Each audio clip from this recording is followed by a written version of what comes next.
பறவைகள் வந்து இடம்பெயர்ந்து வரும்னு சொன்னாங்க. அது இடம்பெயர்ந்து வர்றதுக்கான காரணம் என்ன சார்? நீங்கள் மங்கோலியாவிலேருந்து 7000 கிலோமீட்டர் அவ்வளோ தூரம் அது இங்கேருந்து இங்கே கூடங்குளம் பறவைகள் அந்த மாதிரி சரணாலயத்துக்கு வர்றதுக்கான அவசியம் என்னது சார்? நல்ல கேள்வி. பறவைகள் இடம்பெயர்றதுல நிறைய காரணங்கள் இருக்கு. இப்போ ஒரு காரணம் வந்து இந்த பத்திரிகையில நம்ம பார்த்துருப்போம், இனப்பெருக்கத்திற்காக கூந்தன்குளம் பறவைகள் சரணாலயத்துக்கு பறவைகள் வந்திருக்கு, அல்லது கரைவேட்டி பறவைகள் சரணாலயம் எங்கள் ஊரில் இருக்குது, அரியலூர் மாவட்டத்தில் இந்த மாதிரி பறவைகள் வெளிநாட்டு பறவைகள் வந்திருக்குன்னு சொல்லுவாங்க. பெரும்பாலும் வெளிநாட்டு பறவைகள் வந்து இங்கே இனப்பெருக்கம் செய்வதற்காக வருவதில்லை. ஒன்று, இங்கே உணவு தேடுறதுக்காக வரும். அதான் வலசை போதல் அப்படின்னு சொல்லுவாங்க. வலசை போதல் நமக்கு எப்படி இங்கே ரோடு ட்ராக் இருக்கோ அதே போல் வான்வெளியில் ஒரு வழி தடங்க இருக்கு. காலங்காலமாக பல மில்லியன் ஆண்டுகளாக என்ன ஆகுது, இங்கே பறவைகள் போகிறதுக்குன்னே சில ரூட்ஸ்லாம் இருக்கு. அங்கே வெளிநாடுகளில் நல்ல சீதோஷ்ண நிலை இருக்காது. அங்கே வெப்பம் அதிகமாக இருக்கும் அல்லது குளிர் அதிகமாக இருக்கும். அப்போ அங்கே முட்டையிட்டு அடக்காக்கிற அளவுக்கான அல்லது உணவு தேடுறதுக்கான விஷயம் அங்கே உணவு கிடைக்காது. அப்போ அங்கே உணவு பற்றாக்குறை காரணமாகவோ அல்லது அங்கே அந்த சூழ்நிலையை தக்க வச்சுக்க முடியாமல் அங்கிருந்து வேற ஒரு இடத்துக்கு வருது, உணவு தேடுதல் கூட இருக்கலாம். அப்போ இந்த பருவநிலை காற்றம் கிளைமேட் சேஞ்ச் இருக்கு இல்லையா, இன்னைக்கு பருவம் மாறி மழை பெய்யுது, வெயில் அடிக்கிற நேரத்தில் மழை பெய்யுது, மழை பெய்யுற நேரத்தில் வெயில் அடிக்குது. இப்படி சூழல்லாம் மாறிடுச்சு. யாரோட செயல்பாடுகளால? மனித செயல்பாடுகளால். சரி, இண்டஸ்ட்ரியலைசேஷன், அர்பனைசேஷன், இப்படி நிறைய நகரமயமாக்குதல் அல்லது தொழிற்சாலையை வந்து நிறைய உற்பத்தி பண்ணிட்டே இருக்கோம், வளர்ச்சி அப்படிங்கிற பல்வேறு விஷயங்கள்ல இந்த கிளைமேட் சேஞ்சை நம்ம உருவாக்குனதால இந்த பல பறவைகளோட வலசை போதல்ல நிறைய மாற்றங்கள் ஏற்பட்டுடுச்சு. அப்போ ஒரு வெளிநாட்டு பறவை இங்க வருதுன்னா என்னன்னா, அங்க அது வாழ்வதற்கான சரியான சூழல் இல்லை. அதற்காக என்ன செய்யுது, வேற ஒரு பிரதேசத்துக்கு வருது. இதுக்கு மரபு வழியா காலங்காலமா அதோட மெமரியில, அதோட நினைவாற்றல்ல, அதோட டிஎன்ஏவில், அதோட ஜீன்ல, கோடிங்ல ஒரு விஷயத்தை அது பதிவு பண்ணி வச்சிருக்கு.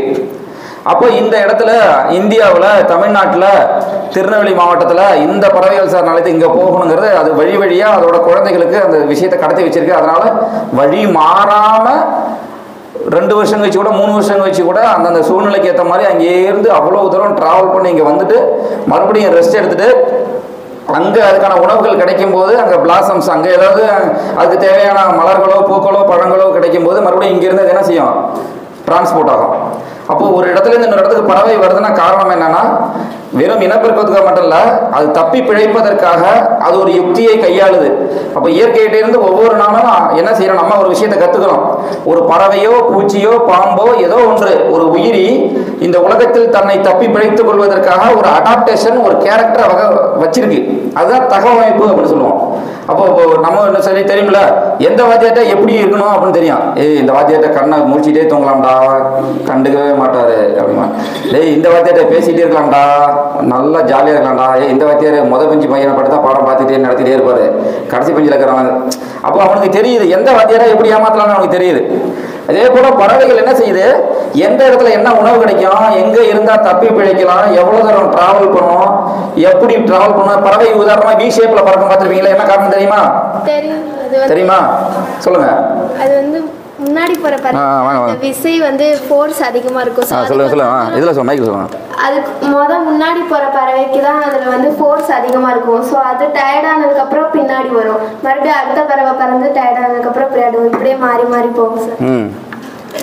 சரியா சொன்னாங்க. என்ன சொன்னாங்க, பறவைகள் போகும்போது இப்படி வி ஷேப்ல போயிட்டு இருக்கும், பார்த்துருப்பீங்க, இப்படி போயிட்டு இருக்கும். இப்போ இந்த முன்னாடி போற பறவைக்கு அழுத்தம் அதிகமா இருக்கும், ப்ரெஷர் அதிகமா இருக்கும். அது இப்படி நம்ம காற்று அப்படி வேகமா தள்ளும். கொஞ்ச நேரத்துக்கு அப்புறம் அது டயர்ட் ஆயிடும். அப்புறம் இந்த ரோல இருக்கிற ஒரு பறவை இந்த முன்பக்கம் வந்துடும். இந்த பறவை இந்த முன்னாடி பறந்துருக்க பறவை மறுபடியும் லாஸ்டா வந்துடும். மறுபடியும் இப்படி தன்னோட என்ன பண்ணிக்கும், சர்க்குலேட் பண்ணிக்கும், தன்னுடைய வேலையை பகிர்ந்து கொள்ளும். ஒருத்தர் மேலே அழுத்தம் செலுத்தாது. ஏன் இந்த பறவைகள் இப்படி பின்னாடி வருதுன்னா, இது காற்றை இப்படி தள்ளிடும். காற்றை தள்ளிடும் போது அந்த இடத்துல ஒரு லேசா ஒரு வெற்றிடம் மாதிரி ஒரு வெற்றிடம்னா கம்ப்ளீட்டா காற்றை ரிமூவ் பண்ணாது, லேசா ஒரு வெற்றிடம் மாதிரி ஒரு இடத்துல ஒரு ஸ்பேசஸ் கிரியேட் பண்ணும்.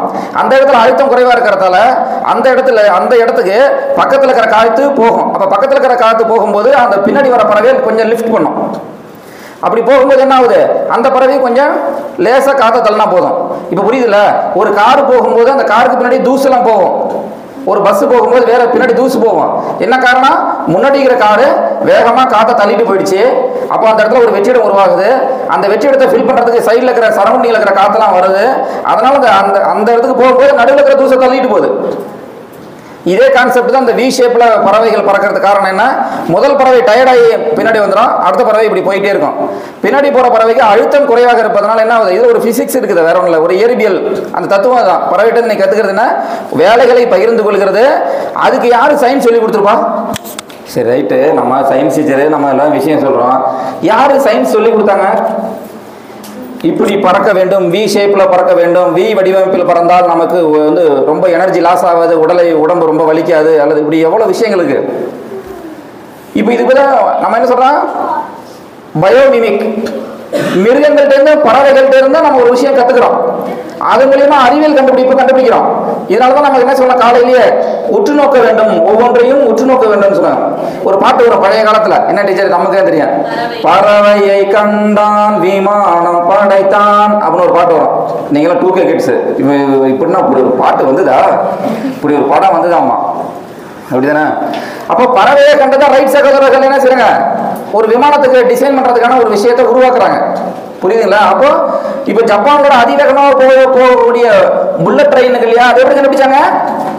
என்ன பேர்டு? வேகமாக பறக்கக்கூடிய, நின்றுகிட்டே பறக்கக்கூடிய ஒரு பேர்டு, ஹம்மிங் பேர்டு. அதோட பறவைகளோட மூக்கு எப்படி இருக்கும்? அப்படி ஷார்ப்பா இருக்கும். மூக்குன்னு சொல்றது அழகு. அந்த பீக் அது எப்படி இருக்கும்? அப்படி நீளமா இருக்கும். இப்படி வேகமா போகும்போது என்ன ஆகுது? காற்று இதுல பட்டு காற்று அப்படி கிழிச்சிடும், அதாவது காற்றை விளக்கிறோம். அப்போ வேகமா போகலாம். இது ஒரு அறிவியல். இதை வச்சுதான் என்ன செய்யாங்க, ஜப்பான்ல புல்லட் ட்ரெயின் கண்டுபிடிச்சாங்க. அப்போ அந்த புல்லட் ட்ரெயினோட நோஸ், அதோட மூக்க பாருங்க எப்படி இருக்குன்னு, இப்படி ஃப்ரண்ட்ல ஷார்ப்பா இருக்கும். அல்லது ரேஸ் போற பைக் இருக்கு, கார் இருக்கு பாத்தீங்களா, ரேஸ் கார்ஸோட முகப்பு ஃப்ரண்ட் எப்படி இருக்கும்? ஷார்ப்பா இருக்கும். ஏன்? ஆப்போசிட்ல வர காத்து இப்படி பட்டு இப்படி விலகி போயிடும். அப்ப விலகி போச்சுன்னா அதோட ஸ்பீடு குறையாது. இப்ப பஸ்ஸோட வேகத்தை பாருங்க, இப்படி பிளாட்டா இருக்கும். பஸ் இப்படி வேகமா போச்சுன்னா என்ன ஆகும்? பஸ்ஸோட வேகம் குறையும். அப்போ இந்த பறவைகள்ட்ட இருந்து ஒரு அறிவியல் பூர்வமான ஒரு விஷயத்தை அவங்க எடுக்கிறாங்க. இந்த பறவை இவ்வளவு விஷயத்தை நமக்கு கற்றுக் கொடுக்குது. இதுக்குதான் அப்சர்வ் த நேச்சர் அப்படின்னு சொல்றோம். அப்போ நமக்கு இது மட்டும் இல்ல, சோனார் கண்டுபிடிச்சது, ரேடார் கண்டுபிடிச்சது, இந்த விஷயங்கள்லாம் இது வவால்ட்டு கண்டுபிடிச்சாங்கல்ல, மீயொலி.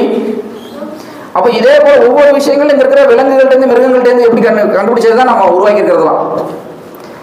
அப்போ இந்த பறவைகளே இதே ஒரு உற்றுநோக்கு பண்பு நம்ம கிட்ட இருந்ததுன்னா, நாம இன்னைக்கு நமக்கு சுற்றி இருக்கக்கூடிய பிரச்சனைகளை நம்ம சவால்களை சரி பண்ணலாம். நிறைய புதிய கண்டுபிடிப்புகள் உங்களால இளம் ரத்தத்தை இந்த இளம் பசுமையாளர்களை சந்திக்கும் போது ரொம்ப சந்தோஷம். இப்படி இந்த நுணுக்கமான கேள்விகளை, சின்ன சின்ன கேள்விகளை பதில் தேடும் போது நம்ம இயற்கையை இன்னுமே நம்ம நேசிக்க முடியும் நம்மளால. ரைட், நன்றி.